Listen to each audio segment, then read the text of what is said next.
Assalamualaikum warahmatullahi wabarakatuh. Waalaikumsalam warahmatullahi wabarakatuh. Bismillahi walhamdulillah, wassalatu wassalamu ala sayyidina rasulillah, sayyidina wa maulana Muhammad ibn Abdullah wa ala alihi wa sahbihi wa mawalah. أما بعد سبحانك لا علم لنا إلا ما علمتنا إنك أنت العليم الحكيم لا حول ولا قوة إلا بالله العلي العظيم. Saudara-saudara kaum muslimin rahimakumullah, satu-satunya manusia yang dalam Al-Quran sudah mendapat jaminan ampun dari seluruh dosa yang pernah dikerjakan cuma Rasulullah orangnya.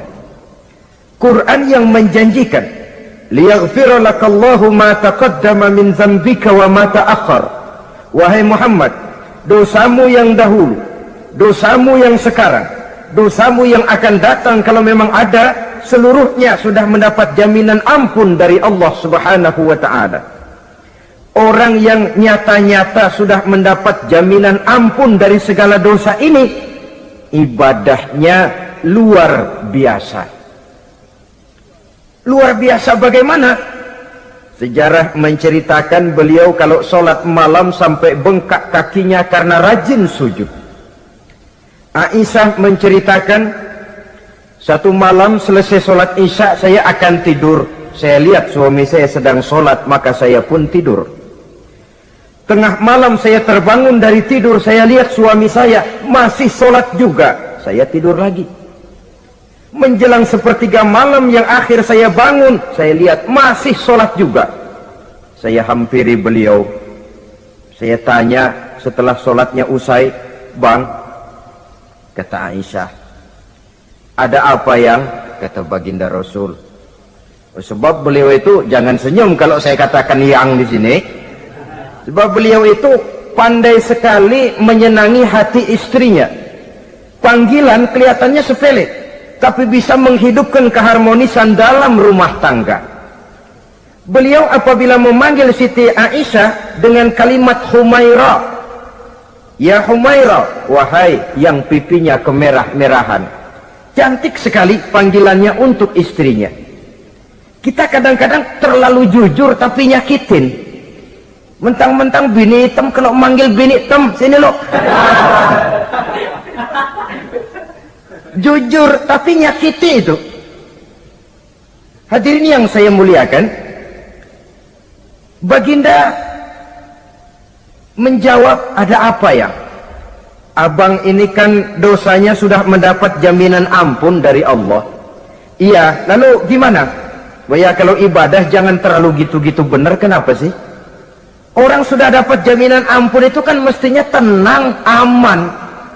Ini malah seolah-olah beliau orang yang paling banyak mempunyai dosa. Tidak puas melaksanakan hanya sholat yang wajib ditambah dengan yang sunnah-sunnah. Tidak usah gitu-gitu bener lah bang, sudah dapat jaminan ampun ini." Terhadap usul istrinya ini, apa jawab beliau? Sederhana tapi melambangkan sikap jiwa yang luhur. Beliau menjawab, "Aisyah, afala uhibbu an akuna abdan syakura." Yang apa saya tidak senang kalau saya ini oleh Allah mendapat gelar abdan syakura, hamba yang pandai bersyukur, hamba yang tahu berterima kasih. Makin diampuni, makin banyak sujud saya, makin diampuni, makin banyak ibadah saya kepada Allah. Inilah prinsipnya. Saudara-saudara, oleh karena ibadahnya demikian rupa, Allah lalu dekat. Oleh karena Allah dekat, perjuangan beliau itu, walaupun Quraisy melakukan segala macam cara dan usaha, mengeluarkan segala daya dan dana, kemampuan dan kekuasaan, tidak pernah berhasil mematahkan, walaupun berhasil menekan perjuangan baginda Rasulullah sallallahu alaihi wasallam. Coba kalau kita buka sejarah, beliau itu kan mulai berjuang sendiri, yang dihadapi masyarakat yang keras, kasar, brutal. 14 abad yang lalu, semenanjung Arabia terkenal sebagai masyarakat yang jahiliyah, di mana maksiat dan munkarat merajalela. Sembahan adalah berhala. Anak perempuan lahir dibunuh hidup-hidup. Itu zaman dulu, zaman sekarang pun tidak jauh bedanya. Malah kalau zaman dulu dikubur hidup-hidup, sekarang sebelum lahir sudah dibunuh. Yang namanya abortus itu. Kadang-kadang aneh, kita mengadakan operasi bersih, dilarang buang sampah sembarangan. Kalau sudah buang sampah saja tidak boleh sembarangan, tahu-tahu zaman sekarang ini bayi dibuang di tempat sampah. Bukan lagi kertas, bukan lagi kardus, bayi dibuang di comberan. Kan lebih sadis sebenarnya dari jahiliyah 14 abad yang lalu. Judi di zaman dulu 14 abad yang lalu merajalela, menyentuh segala lapisan masyarakat. Di zaman sekarang pun judi tidak kurang hebatnya, cuma tentu dengan bahasa yang lain. Apalagi di zaman sekarang orang pandai menghaluskan bahasa, mensamarkan istilah. Judi disebut sumbangan umpamanya, sehingga orang lalu tidak terasa bermain judi, terasanya ikut nyumbang. Itu sekedar istilah yang merangsang orang sebenarnya. Masyarakat yang semacam ini yang dihadapi oleh baginda Rasul. Diangkat jadi Rasul umur 40 tahun lalu mulai berjuang. Mula-mula secara sembunyi dakwahnya itu. Dari pintu ke pintu, dari rumah ke rumah, dari orang ke orang. Hasilnya 3 tahun gerilya berdakwah, dapat pengikut tidak lebih 11 orang. Sudah tidak digaji, tidak dapat beras, hidup pun miskin. 3 tahun dakwah, dapat pengikut 11 orang. Ustadz mana zaman sekarang yang masih mau ngajar? Kalau 3 tahun buka pengajian, yang ngaji cuma 11, bubar. Kiai mana yang masih mau buka pondok? Kalau 3 tahun buka pesantren, santrinya cuma 11. Pemimpin mana yang masih mau kampanye? Kalau 3 tahun kampanye dapat pemilih cuma 11, bangkrut. Tapi tidak dengan Rasul. 3 tahun berlalu, turun perintah fasda bima tu'mar. Tidak usah berdakwah secara sembunyi, Muhammad sampaikan saja Islam secara terbuka. Mulailah beliau berdakwah secara terbuka, terang-terangan. Mula-mula Quraisy dikumpulkan dekat Ka'bah. Kumpulah Abu Jahal, Abu Lahab, Abu Sufyan dan gembong-gembong Quraisy. Di sana buat pertama kali secara terbuka baginda Rasul pidato. Tuan-tuan Quraisy, apakah tuan-tuan percaya kepada saya? Percaya. Kenapa? Karena Anda Muhammad sejak kecil belum pernah bohong. Baik.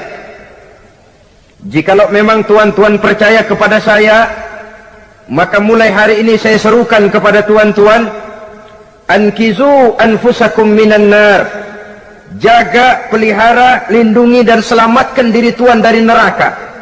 Tinggalkan segala macam berhala, jauhi Latta, Uzza, Manat dan Hubal. Sembah Allah Tuhan yang Esa, yang lam yalid walam yulad, yang tidak beranak dan tidak diperanakan. Ini dakwah pertama yang beliau sampaikan. Selesai beliau pidato, Abu Lahab interupsi, angkat tangan. Muhammad, ada apa paman? Alihaza jama'tana? Cuma untuk dengar ocehan kayak begini kami dikumpulkan di sini. Tabban laka ya Muhammad. Kalau bahasa kasarnya mau mampus kamu Muhammad. Nabi tidak jawab, Allah yang jawab. Tabbat yada abi lahabi wa tab, ma aghna anhu maluhu wa ma kasab. Bukan Muhammad yang celaka, Abu Lahab lah yang kelak akan menemui kecelakaan. Dakwah terus berlangsung. Ketika dakwah secara terbuka sudah dimulai, hambatan dan tantangan mulai datang. Sejak dari teror mental sampai kepada teror fisik. Dan puncaknya terjadi pada saat beliau berumur 53 tahun, di mana Quraisy mengadakan rapat di satu rumah yang disebut Darul Arqam. Kumpulah di situ dedengkot Quraisy. Siapa lagi kalau bukan Abu Jahal, Abu Lahab? Mereka rapat. rapat pleno lengkap. Setelah rapat dibuka, kata Abu Lahab kepada Abu Jahal, "Jahal, bagaimana ini Muhammad?" "Iya, bagaimana? Apalagi yang belum kita lakukan," kata Abu Jahal. "Kita fitnah sudah, kita caci maki tiap hari, kita lontari kotoran onta, sahabat-sahabatnya kita bantai, tapi mereka tetap tegar." "Iya," kata Abu Jahal, "dan sekarang ini sahabatnya sebagian berangsur-angsur sudah hijrah ke Madinah. Ini pertanda Islam akan berkembang di kota Madinah. Kalau nanti dia berhasil di Madinah lalu menyerbu ke Mekah, alamat habis kita gulung tikar." "Makanya," kata Abu Jahal. "Makanya apa?" "Makanya dari dulu juga saya bilang, kempesin aja itu." Jadi kalau bahasa okemnya kan begitu toh. "Bunuh saja Muhammad, bunuh." "Iya, soal bunuh sih gampang," kata Abu Lahab. "Tapi Muhammad kan tidak keluar dari batu. Dia punya keluarga, sanak famili dan handai tolan. Kalau keluarganya menuntut balas, bagaimana ini?" "Gampang. Kita kan banyak punya suku. Tiap-tiap suku kan punya juara, tukang-tukang pukul. Sewa saja, tiap suku ambil tukang pukulnya, kita kepung rumah Muhammad, bunuh sama-sama. Kalau keluarganya akan menuntut balas, dia akan berhadapan dengan seluruh suku yang ada di semenanjung Arabia ini. Bagaimana, setuju?" "Setuju." "Nah, sudah. Kapan kita bunuh Muhammad?" "Kapan lagi, tidak usah buang waktu. Besok malam." "Ya, besok malam kita bunuh Muhammad. Tapi awas, semua yang ikut rapat di sini, ingat baik-baik, ini rahasia negara. Besok malam kita akan membunuh Muhammad. Siapa yang berani membocorkan rahasia negara ini, supersip, dianggap menghambat program Quraisy. Itu nanti dijatuhi hukuman berat ya. Jaga rahasia baik-baik bahwa besok malam kita akan membunuh Muhammad. Sanggup?" "Sanggup." Rapat selesai. Hadirin boleh bubar ke rumah masing-masing. Pulang. Namanya manusia, bocor juga rahasia ini. Begitu pulang, cerita sama istrinya, "Bu, anu loh Bu." "Apa Pak?" "Saya tadi ikut rapat." "Rapat apa tuh Pak?" "Besok malam akan ada pembunuhan." Pembunuhan. "Siapa toh yang mau dibunuh?" "Muhammad." "Tapi jangan bilang-bilang ya, ini rahasia negara." "Ini rahasia negara Bu, jangan bilang-bilang." "Iya Pak, iya." Nah, besok pagi istrinya ngobrol sama tetangganya, "Mbak Ayu, tahu nggak?" "Apa toh?" "Nanti malam akan ada pembunuhan." "Siapa yang mau dibunuh?" "Muhammad." "Loh, sampean tahunya dari mana?" "Suami saya ikut rapat." "Tapi jangan bilang-bilang ya Bu ya. Ini rahasia negara. Jangan bilang-bilang. Nanti yang satu sampaikan lagi, jangan bilang-bilang. Terus jangan bilang-bilang. Akhirnya berita tersebar. Sehingga pagi hari itu sebagian besar penduduk Mekah sudah tahu kalau nanti malam akan ada pembunuhan. Maka lepas zuhur, Mekah itu mulai tegang. Yang simpati, "Aduh, kasihan Muhammad, nanti malam akan dibunuh." Yang tidak senang, "Mampus, biar dia rasain, ntar malam." Saudara-saudara, begitu maghrib berbunyi sudah, udara mulai gelap, penduduk Mekah sudah kunci pintu seperti ada jam malam. Sepi, sesepi-sepinya. Tutup pintu, kunci, bukan tidur, ngintip dari dalam. Lepas jam 8 malam, makin tegang.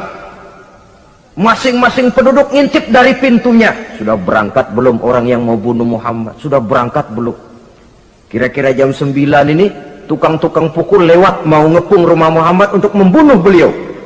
Begitu masuk Mekah, penduduk sudah kunci pintu, tapi mereka tahu kalau semua ngintip. Wah, makin hebat ini yang pemuka Quraisy ini, tukang-tukang pukul ini. Jalannya dibuat gagah-gagah, barisnya dibuat hebat-hebat.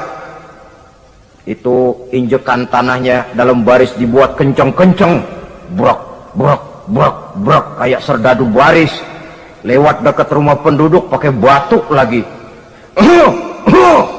yang dari dalam ngintip makin ciut. Wah, ini dia yang mau bunuh Muhammad ini. Sampai di rumah Nabi, dikepung rumah Nabi, di pagar betis. Malam itu di dalam rumah cuma Nabi, Abu Bakar dan Ali bin Abi Thalib. Nabi tahu rumahnya dikepung. Lewat tengah malam beliau berkata, Abu Bakar, saya ya Rasul, mari kita berangkat hijrah. Baik ya Rasul. Ali, saya ya Rasul, kamu gantikan saya ya. Gantikan apa ya Rasul? Gantikan tidur di tempat tidur saya. Baik ya Rasul. Masya Allah, sekali menggantikan mati. Tidur di tempat tidur Rasul pada malam rumahnya dikepung, resikonya kan mati. Menggantikan mati. Lah kalau menggantikan lurah lumayan. Menggantikan mati. Dan Ali tahu persis resikonya. Dan beliau waktu itu masih muda dan beliau tidak nawar. Baik ya Rasul, saya akan tidur di sini, berangkatlah Tuhan. Berangkat Rasul, ketika keluar dari pintu belakang rumah dikepung rapat, terjadilah keajaiban yang Allah ceritakan. Wa ja'alna min baini aydihim sadda wa min khalfihim sadda fa aghshaynahum fahum la yubsirun. Di muka, di belakang, di kiri kanan dibuatkan dinding oleh Allah, dibutakan mereka tidak lihat kalau Muhammad keluar dari rumahnya. Siaga penuh, apel, mata melotot, Nabi lewat nggak kelihatan. Sampai Nabi kemudian menuju Gua Thur, 3 malam 2 hari di sana. Dari sana perjalanan dilanjutkan ke Madinah Al-Munawwarah. Allahu Akbar. Mengarungi gurun pasir yang gersang dan tandus, yang terbentang antara Mekah dan Madinah. Meninggalkan kampung halaman tempat di mana dilahirkan dan dibesarkan. Keluarga yang berbeda akidah terpaksa berpisah. Kok kuat? Kok bisa? Kok sanggup? Di mana rahasia kekuatannya? Beliau punya sandaran vertikal, ibadahnya kepada Allah. Dengan bahasa kita sekarang, beliau punya backing. Backingnya tidak kepalang tanggung, yang serba maha. Maka saya mengajak kepada seluruh kaum muslimin, di zaman sekarang kan orang lagi main backingan, ya. Nah, siapa yang punya backing punya jalu. Saya cuma mengajak, kalau mau cari backing jangan kepalang tanggung, carilah backing yang serba maha. Maha gagah, maha tahu, maha adil, maha bijaksana, maha segala-galanya. Dan dialah Allah Subhanahu wa ta'ala. Saudara punya backing kolonel, tanggung. Nanti dia pensiun habis. Yang kolonel saja tanggung, apalagi yang kopral. Kalau mau cari backing, carilah backing yang serba maha, Allah Azza wa Jalla. Caranya tentu dekat kepadanya. Untuk dekat kepadanya melalui jalur yang sudah diatur olehnya, melalui Rasulullah Sallallahu Alaihi Wasallam, yaitu solat, ibadah. Makin tinggi nilai ibadah, makin dekat kita dengannya. Makin dekat dengannya, makin banyak fasilitas yang akan diberikan untuk kita. Saudara pegawai negeri ingin cepat naik golongan, itu caranya 2. Pertama, jam kantor disiplin. Jam 7 masuk, jam 3 pulang. Kalau belum jam pulang, jangan pulang. Yang kedua, tambahan, di luar jam kantor sering-sering datang ke rumah kepala bagian. Apa malam minggu, apa hari minggu, apa bawa jeruk, apa pisang Ambon, kan begitu toh. Ini nanti kan kepala bagian kan nilai, karyawan saya yang satu ini jam kantornya disiplin, tambahan dia sering datang hari minggu di luar jam kantor bawa jeruk lagi. Ini mestinya belum naik, lah gua naikin dulu ke atas. Naik, saudara-saudara. Yang saya maksud apa? Itu zuhur, asar, maghrib, isya, subuh, jam kerja resmi itu, jam kantor. Lah, ada kunjungan di luar jam kantor, yang namanya tahajud, yang namanya hajat, yang namanya duha. Nanti kan Allah lihat, ini hambaku yang satu ini jam kantornya betul, zuhur, asar, maghrib, isya, subuhnya tepat. Tambahan di luar jam kantor, dia sering menghadap kepadaku. Nah, hambaku ini aku angkat kau maqamam mahmuda, ke satu tempat yang terpuji. Kalau Allah yang ngangkat, satu negara orang mau rendahkan kita, kita akan tetap tinggi. Kalau Allah mau rendahkan, satu negara mau angkat kita, kalau memang dasar mesti nyungsap ke bawah. Inilah perlunya sandaran vertikal.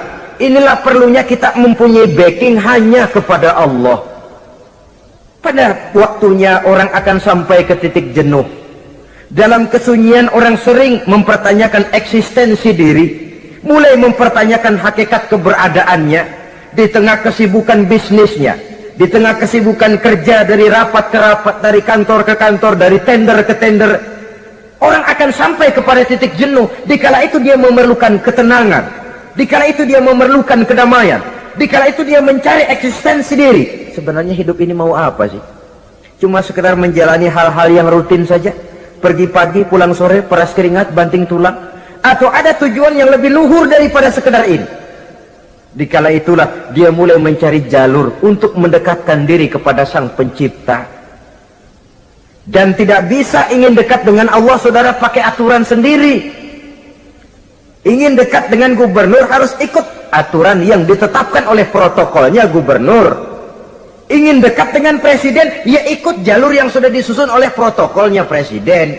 Ingin dekat dengan Allah, ya ikut jalur yang sudah diatur oleh Allah melalui Rasulnya. Apa itu? Ya diantaranya sholat, puasa, dan ketentuan-ketentuan ibadah yang lain. Tidak bisa dengan prinsip, yang penting kan hati baik, berjiwa bersih, akhlak luhur, tidak usah sholat kalau hati baik sudah dekat dengan Allah. Oh, alangkah enaknya kalau begitu. Kalau dengan itu bisa dekat dengan Allah, rasanya Nabi Muhammad yang paling dulu berhenti sembahyang. Kenapa? Beliau orang yang hatinya paling baik. Beliau orang yang budinya paling luhur. Kalau budi luhur dan hati baik sudah menjamin untuk dekat dengan Allah, Nabi dulu berhenti sholat. Nyatanya tidak. Beliau orang yang berbudi luhur, berakhlak baik, entoh ibadahnya demikian rupa. Dan beliau adalah standar untuk kita jadikan contoh dalam mengamalkan ajaran-ajaran agama di kehidupan kita ini. Saudara, itu tadi sepertiga waktu beliau untuk ibadah, untuk Allah. Sepertiga yang kedua dari waktu beliau adalah untuk tugas. Dalam hal ini, sebagai seorang Rasul, menyampaikan risalah Islam berhadapan dengan umat. Yang jadi soal ialah, apa modal utama beliau di dalam melaksanakan tugas? Dan ini nanti sebagai cerminan buat kita. Modal utamanya pertama adalah keteladanan, dan yang kedua adalah akhlak. Sekarang ini kita hampir nyaris mengalami berbagai macam krisis. Yang paling santer kita dengar adalah krisis wibawa. Ada pak guru dicegat muridnya di jalanan, dipukulin karena nggak naik kelas katanya. Nampaknya guru nggak lagi berwibawa. Di satu pihak mungkin karena si guru tidak bisa digugu dan ditiru, di lain pihak juga murid tidak lagi mengenal arti rasa hormat kepada pak guru. Nah, kenapa krisis wibawa timbul? Karena tidak ada keteladanan. Adapun Rasul, wibawa beliau timbul di tengah umat karena keteladanan ini. Apapun yang beliau ajarkan kepada umat, beliau adalah pelaksana pertama. Dengan kata lain, satunya kata dan perbuatan. Ini yang sangat diperlukan di zaman kita sekarang. Bukan cuma sekedar simposium, muktamar, kongres, rapat besar dengan keputusan bertumpuk-tumpuk kertas di atas meja, tetapi tidak pernah terrealisir dalam kehidupan. Yang kita perlukan adalah satunya kata dan perbuatan, bahwa kalau itu yang diucapkan, itu yang diterapkan. Kalau itu yang diteorikan, itu yang dikerjakan. Keteladanan. Yang kedua, rahasia sukses beliau dalam melaksanakan tugas berhadapan dengan umat, akhlak. Beliau tidak menyampaikan Islam ini dengan kekerasan, tidak juga dengan bujuk rayu harta, tidak pula dengan menakut-nakuti orang. Belum pernah kita baca dalam sejarah beliau teriak-teriak, awas yang tidak masuk Islam dipecat jadi orang Arab. Tidak. Atau dengan bujuk rayu, ayo siapa masuk Islam super mie 2 bungkus? Tidak. Sebab kebenaran tidak bisa dipupuk dengan materi. Kebenaran adalah soal keyakinan, dan keyakinan adalah soal batin. Orang yang beragama karena tertarik kepada super mie, orang yang beragama karena tertarik kepada pakaian, kepada obat-obatan, nilai imannya dipupuk dengan materi. Dan usaha seperti itu sama saja dengan menegakkan benang basah. Dia percaya kepada sesuatu yang dia tidak mengerti. Dia yakin kepada sesuatu yang dia tidak tahu apa bentuk yang dia yakini itu. Alangkah malang dan kasihannya orang yang beragama seperti ini. Tidak demikian dengan Rasul. Islam ini adalah satu keyakinan. Keyakinan terhadap kebenaran hanya bisa ditegakkan dalam nurani manusia yang paling mendasar. Karena itu dia tidak bisa dipaksakan. Dan itu pula sebabnya Quran punya prinsip la ikraha fid din. Tidak ada paksaan dalam beragama. Mau Islam silahkan, tidak mau Islam silahkan. Allah tidak memaksa. Tapi ayat ini jangan disalah pakai. Tidak pernah sholat, ditanya orang, kamu kan Islam kok enggak sholat? La ikraha fid din dong. Salah pakai. Yang tidak ada paksaan dalam beragama itu untuk orang di luar Islam. Kepada tuan-tuan di luar Islam, la ikraha fid din, tidak ada paksaan masuk Islam. Tapi kalau sudah masuk ke dalam Islam, maka berlaku peraturan Islam. Contohnya begini saja, tidak ada paksaan masuk ke rumah saya. Itu toh. Mau masuk silahkan, tidak mau masuk tidak ada urusan. Tapi sekali saudara masuk ke rumah saya, saudara harus ikut tata tertib yang ada di dalam rumah saya. Kira-kira beragama itu begitu. Tidak ada paksaan masuk Islam. Tapi sekali saudara masuk Islam, maka berlaku peraturan Islam untuk kehidupan saudara. Jadi la ikraha fid din ini buat orang di luar garis. Allah tidak maksa-maksa orang mau masuk Islam, mau tidak. Silahkan saja. Tapi ketika orang mendapat hidayah masuk ke dalam Islam, peraturan Islam berlaku dalam kehidupannya. Saudara hadirin kaum muslimin rahimakumullah. Akhlak. Mari kita lihat lebih jauh bagaimana sih akhlak beliau yang mulia itu. Allahu Akbar. Kalau orang berakhlak kepada teman itu sih biasa. Tapi berakhlak kepada musuh ini yang luar biasa. Ini yang agaknya Allah saja memuji beliau. Wa innaka la'ala khuluqin azim. Engkau Muhammad benar-benar berada di atas budi pekerti yang luhur dan terpuji. Kalau saya baik kepada orang yang memang baik kepada saya, logis toh, wajar, memang harusnya. Tapi berbuat baik kepada orang yang jahat terhadap saya, ini yang tidak setiap orang bisa. Nah, sebab itu saya tidak ingin menceritakan akhlak beliau kepada sahabat, namanya juga kepada sahabat. Saya akan kutip beberapa riwayat yang menceritakan bagaimana akhlak beliau kepada orang yang nyata-nyata memusuhinya. Berbagai riwayat menceritakan bagaimana beliau ketika di Taif dilontari orang dengan batu, yang melontari beliau malah mendapat doa, Allahumma hdi qaumi fa innahum la ya'lamun. Ya Allah, berikan hidayah, berikan petunjuk kepada yang mereka yang melontari saya dengan batu, karena mereka tidak tahu. Kalau saja mereka tahu, mereka tidak akan melontari saya dengan batu. Ya Allah, berikan hidayah kepada mereka. Padahal ketika itu malaikat Jibril menawarkan jasa. Muhammad, kalau kamu mau orang yang melontari kau dengan batu itu hancur, saat ini juga saya angkat Jabal Uhud, saya timpakan mereka biar mati semua. Mau Muhammad? Jangan Jibril, mereka tidak tahu. Kalau saja mereka tahu, mereka tidak akan melontari saya dengan batu. Lebih baik doakan mereka supaya mendapat hidayah dari Allah. Dalam kondisi kepepet, dilontari dengan batu, malaikat Jibril datang menawarkan jasa. Beliau lebih memilih mendoakan orang yang berbuat jahat itu. Ya Allah, bukan main. Umumnya kita kan kalau lagi kepepet ada yang nolongin, girang bener. Andai kata kita yang jadi nabi disambitin orang, datang malaikat Jibril nawarin, bagaimana sikat? Habisin aja dah.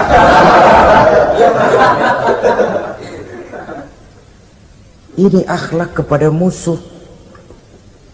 Ketika beliau selesai sholat zuhur, istirahat rebah-rebah, tidur-tiduran di bawah pohon kurma, datang orang kafir yang bernama Daksur yang sudah lama mengintip-ngintip, mencabut dan menghunus pedang. Muhammad, kalau ini saat saya tebas batang lehermu, siapa yang akan menolong engkau?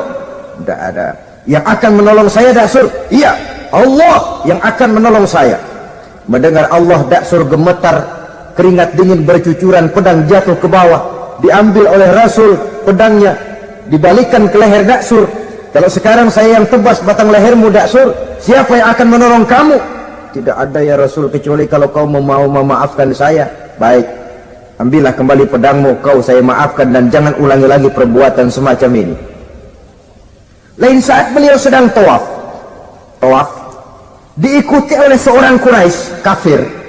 Sambil tawaf, ini kafir Quraisy sudah bawa pisau. Dia pikir, nanti di satu sudut yang agak gelap saya tikam Muhammad dari belakang, saya bunuh dia. Jadi kafir ini pura-pura ikut tawaf. Jahatnya orang kafir itu kan begitu, tawaf ya ikut pura-pura tawaf, ada kesempatan sikat dari belakang. Putaran pertama belum ada kesempatan, putaran kedua makin tegang. Pokoknya begitu tempat agak gelap, cabut pisau, hantam saja sudah Muhammad, biar mati sekali di sini. Dan Nabi tahu, oh ini asisten pribadi malaikat Jibril masih tahu tuh. Jadi malaikat Jibril memberitahu, awas Muhammad, itu di belakangmu orang cuma pura-pura tawaf, dia bawa pisau mau bunuh kamu, hati-hati Muhammad, Roger ganti gitu.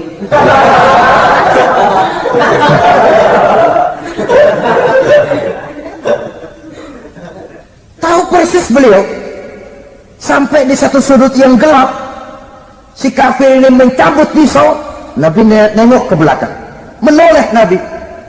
Begitu menoleh, Quraisy ini kan ketangkep basah, bahasa Arabnya yumsak mablul katanya, ketangkep basah, grogi, salah tingkah, garuk nggak gatel, kasihan melihatnya sudah. Ya namanya orang ketangkep basah itu, mau alasan apa? Nggak beralasan ya, harus merasa harus membela diri, gemetar nggak karu-karuan. Kata Nabi senyum. Mau apa, Mas? Anu Rasul, ini anu apa? Anu. Sudah, saya kan tahu kamu mau bunuh saya toh. Sudah, saya sudah tahu kok. Oh, kamu jangan pura-pura. Kamu kan mau bunuh saya kan? Terus terang saja. Iya Rasul, iya. Sekarang gimana? Enggak berani Rasul, minta maaf saja. Ya kalau sudah kamu minta maaf begitu, sudah kamu pulang sana, jangan diulangi lagi ya. Begitu mudah beliau memaafkan orang yang nyata-nyata mau menghabisi nyawanya, sepanjang itu belum terwujud, sepanjang itu belum terbentuk dalam artian real. Sangat mudah beliau memaafkan orang. Saudara hadirin kaum muslimin rahimakumullah, pemaaf, lapang dada, toleransi, menghargai pendapat para sahabatnya, ini sederetan dari akhlak yang terpuji. Sehingga karena keluhuran akhlak inilah yang menyebabkan orang tertarik masuk ke dalam Islam. Beliau berprinsip apa? Basiru wala tunaffiru, yasiru wala tu'asiru. Gembirakan orang, jangan ditakut-takuti. Mudahkan persoalan orang, jangan dibikin sulit. Ini kan satu prinsip yang sangat baik dalam melaksanakan dakwah, dalam menyampaikan misi. Apapun tugas kita di masyarakat, sebagai pegawai pemerintahan, pejabat negara, pedagang, pengusaha, seniman, ustadz, mubalik, kiai, ulama, dalam berbagai profesi, modal utama untuk sukses adalah akhlak. Sebab hati kita yang tahu cuma Allah.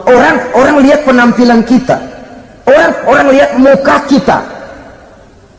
Sebab itu Nabi katakan, innakum la tas'una nasa bi amwalikum walakin yas'uhum minhum bastul wajhi wa husnul khuluqi.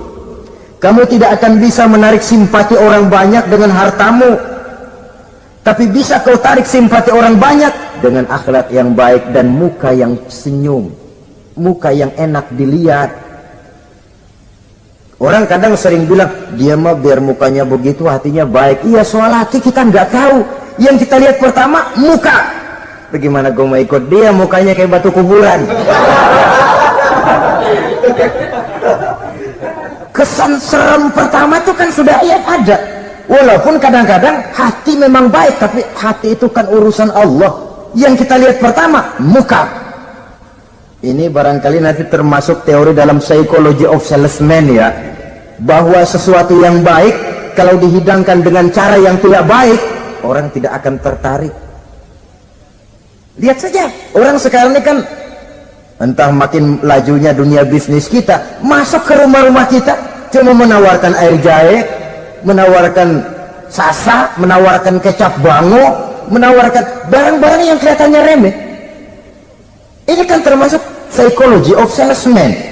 Yang datang ya biasanya perempuan, wajahnya ya lumayan, paling kurang sedikit di atas 6 lah begitu. Lalu tutur katanya sopan, masuk ke rumah tidak sungkan, ada rasa familiar, rasa kekeluargaan, lalu datang. Taktik untuk menawarkan barang yang jadi merek dagangannya. Nah, Islam ini agama yang baik. Kalau disampaikan dengan cara yang tidak baik, sadis, memponis, orang akan lari dan jauh. Menyinggung, bukan menyentuh. Siapapun kalau tersinggung lari, tapi kalau tersentuh dia akan mendekat.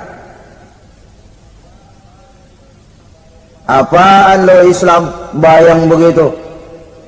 Mikirnya anak, gue sembayang diomelin, mendingan kagak sembayang sekalian ketahuan. Saudara hadirin yang saya muliakan, ini yang diberikan contoh oleh baginda Nabi. Apapun tugas kita, pedagang utamakan akhlak, petani utamakan akhlak, seniman utamakan akhlak, mubaligh utamakan akhlak, pejabat negara utamakan akhlak, pelayan dan pengabdi masyarakat utamakan akhlak. Saudara hadirin yang saya hormati, kaum muslimin yang berbahagia. Jadi untuk sukses di masyarakat, untuk sukses di tempat tugas, modal utama adalah akhlak. Dan ini yang dicantikan contoh dari Nabi kita Muhammad sallallahu alaihi wasallam.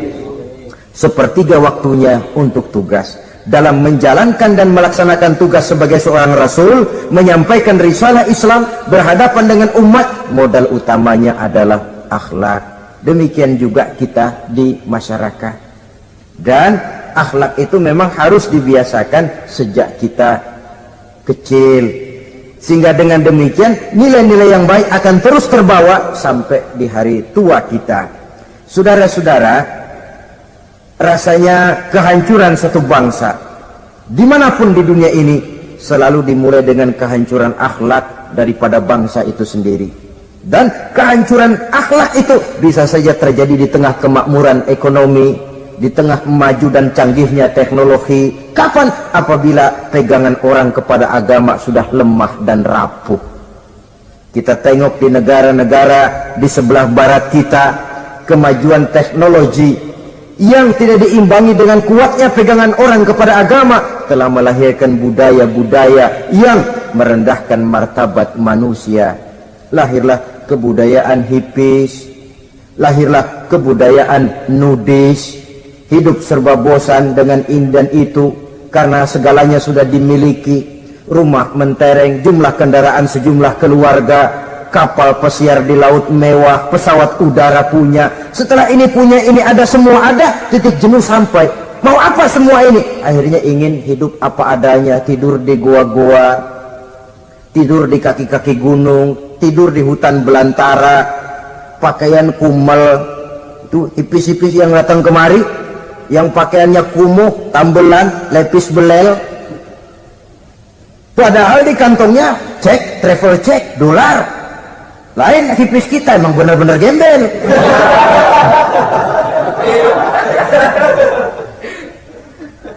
Merasa jenuh, merasa bosan. Bahkan sebuah berita dari Jerman, orang terlalu kaya, pulau dibeli. Di pulau itu dia bikin satu klub yang bernama klub nudis. Setiap anggotanya boleh masuk ke pulau itu dengan catatan tidak boleh pakai pakaian selembar pun, alias bugil, telanjang bulat. Sudah telanjang bulat itu. Dan di sana berlakulah apa yang disebut serba boleh. Jadi kalau di sana kesana saudara bawa istri masuk anggota, ya silahkan saja, istilah tukar pakai, simpan pinjam bisa-bisa saja, asal suka sama suka. Asal perbuatan yang dianggap tidak merugikan orang lain, suka sama suka, sudah tidak bisa dituntut oleh norma yang berlaku. Ya. Itulah sebabnya kita sering prihatin bahwa kemajuan sering membawa pergeseran nilai. Apabila kita tidak bisa menghindarkan diri dari proses pergeseran nilai, setidaknya kan kita bisa menjaga diri jangan sampai hanyut oleh nilai-nilai yang negatif. Akhlak, baik sebagai muslim, baik sebagai bangsa Indonesia yang berkepribadian luhur, itu merupakan cerminan kita. Saya prihatin, belum lama diselenggarakan kontes bibir terindah. Kontes bibir terindah itu kira-kira apa manfaatnya? Apa yang jadi ukuran? Dan bukankah bibir karunia Tuhan? Ya kalau yang bibirnya mungil bisa ikut kontes lah, kalau yang jebleh gitu.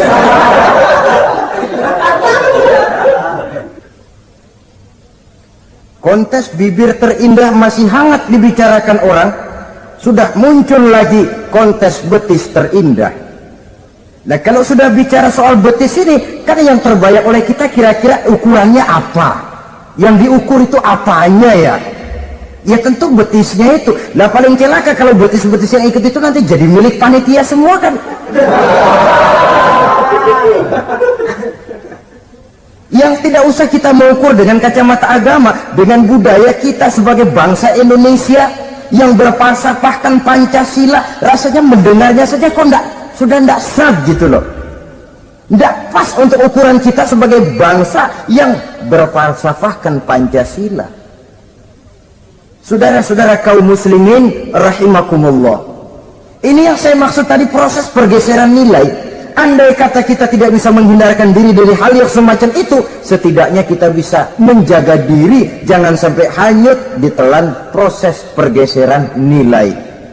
Dan memelihara nilai-nilai akhlak ini dari hari ke hari memang tidak semakin ringan, bahkan akan semakin berat, karena tantangan yang kita hadapi juga akan semakin berat. Inilah sepertiga yang kedua dari waktu beliau untuk melaksanakan tugas. Jadi modal utama dalam melaksanakan tugas akhlak. Di antara nilai akhlak itu prinsip Nabi tadi, gembirakan orang, jangan ditakut-takuti, mudahkan urusan orang, jangan dibikin sulit. Sehingga kalau yang memang mudah lalu dipersulit, itu sudah mencerminkan akhlak yang tidak diajarkan oleh Rasulullah Sallallahu Alaihi Wasallam.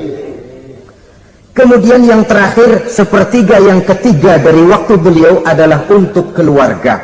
Jadi tadi ada waktu untuk Allah, ibadah, ada waktu untuk tugas, dan yang ketiga ada waktu untuk keluarga. Bagaimana Rasul di tengah keluarganya? Anas bin Malik bercerita, saya 11 tahun membantu di rumah tangga Rasul.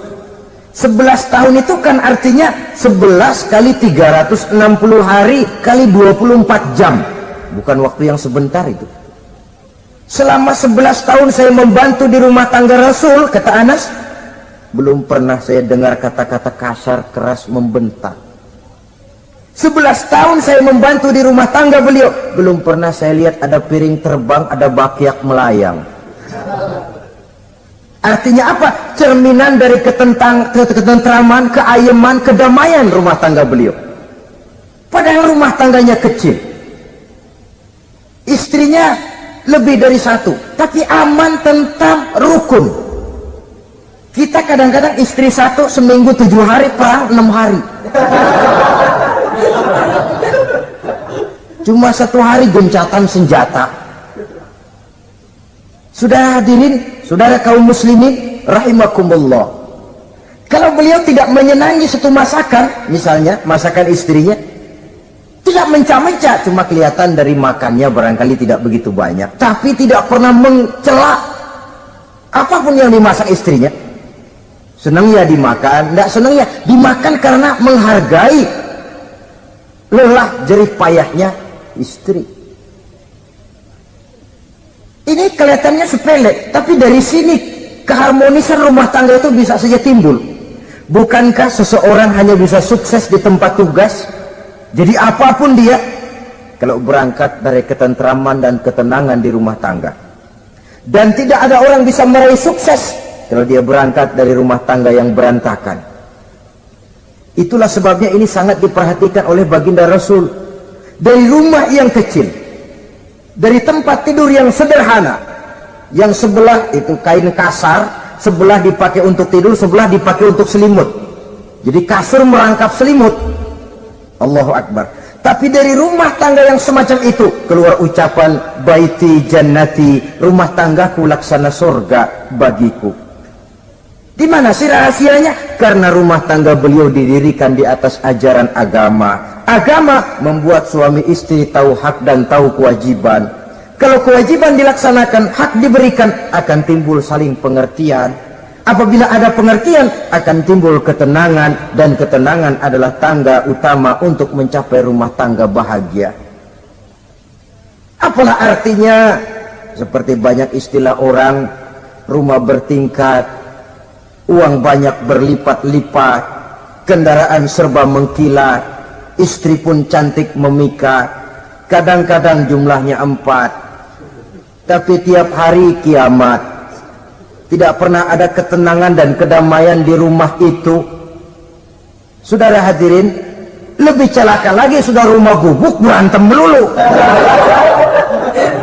Sudah kiamat itu, sudah kiamat. Jadi dengan adanya pelaksanaan kewajiban, pemberian hak, timbul pengertian. Pengertian membawa ketenangan. Suami keluar rumah, istri tenang di rumah. Suami meninggalkan istri pun hatinya tenang dan tentram, tidak was-was, tidak berpikiran nanti kalau saya lembur ini istri ngompreng, tidak. Si istri pun lega melepas suami karena ada keterbukaan. Ini kan menurut angket terakhir loh ya, yang diadakan oleh beberapa majalah di ibu kota ini, di ibu kota katanya, dari sejumlah laki-laki yang disebarkan angket, ternyata jika ada 3 laki-laki, 2 nyeleweng. Jadi angka penyelewengan itu 2/3 dari jumlah laki-laki itu menyeleweng katanya. Ya mudah-mudahan yang kumpul di sini termasuk 1/3 yang nggak nyeleweng itulah.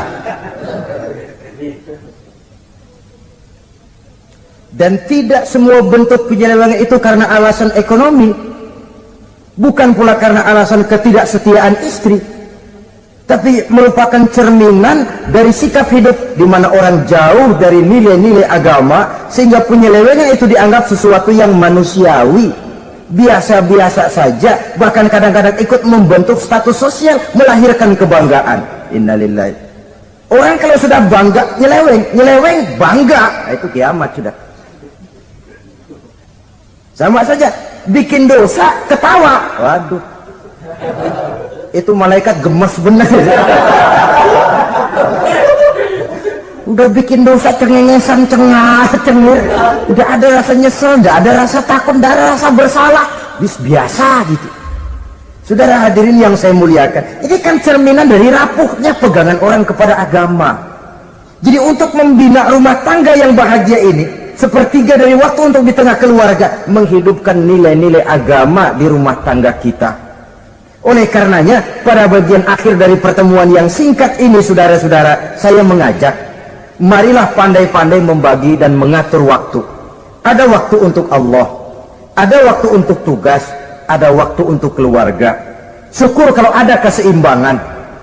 Tapi kalau tidak, istilah usul fikih itu tatimul aham minal muhim, mendahulukan yang terpenting dari yang penting.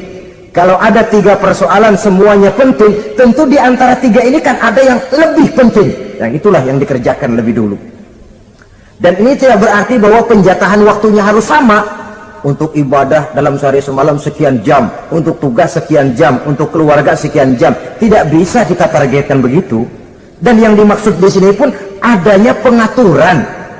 Pengaturan tidak berarti bahwa harus sama waktunya, tidak. Kita melihat kepentingannya. Saudara hadirin, sama saja di zaman sekarang, kalau dengan pembangunan kita ingin menciptakan pemerataan di kalangan rakyat, itu tidak berarti bahwa rakyat Indonesia ini standar ekonomi harus sama semua, seperti yang dicita-citakan komunis. Tidak bisa. Menciptakan pemerataan artinya, kalau yang kaya bisa semakin kaya, kenapa yang miskin tidak bisa naik jadi sedikit kaya? Dan artinya menciptakan kesempatan kepada setiap penduduk Indonesia untuk merubah tahap dan taraf kehidupannya. Demikian juga adanya pengaturan waktu. Bukan berarti untuk Allah sekian jam, keluarga sekian jam, tugas sekian jam. Sebab jam-jam ini sulit kita jatahkan. Kadang-kadang tugas, kadang-kadang keluarga, kadang-kadang ibadah kita sedang gandrung. Yang penting ada keseimbangan dalam cara kita mengatur waktu itu. Nah, saudara-saudara, demikianlah pertemuan dan pembicaraan kita kali ini. Terima kasih atas segala perhatian. Mohon maaf atas segala kekurangan. Usikum wa nafsi bitaqwallah. Wassalamualaikum warahmatullahi wabarakatuh.